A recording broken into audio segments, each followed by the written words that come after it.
রমজানে শুক্রবারে কেউ যদি আসরের পরে একটি আমল করতে পারে মাগরিবের আগে সে ফলাফল পাবে। আল্লাহ কসম করে বলছি, কেউ যদি আপনি করতে পারেন রমজান মাস শুক্রবার পবিত্র দিন, এই শুক্রবার জুমাবার এটি তো এমনিতেই ফজিলত, আর সেটি যদি হয় রমজানের শুক্রবার, আল্লাহু আকবার, সেটা তো ফজিলত আর ফজিলত। কেউ যদি রমজান মাসের জুমাবারে এই আমলটি করতে পারে, আমার আল্লাহ তার ভাগ্য খুলে দিবেন।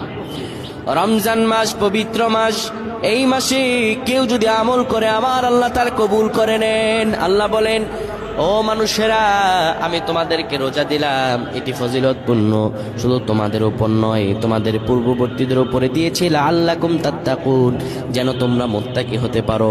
নবীজি আমার বলেন, দোয়া আহু মুস্তাজাবুম মুদাআফ, রোজা রেখে কেউ যদি আমার আল্লাহর কাছে দোয়া করে, আমার আল্লাহ তার দোয়াগুলো কবুল করে নেন। তাই রমজান মাস আসরের পরে শুক্রবারে দোয়া কবুলের সময় আপনি কোনো কথা বলবেন না, মসজিদে এসে কেবলামুখী হয়ে সুন্দরভাবে বসে যাবেন।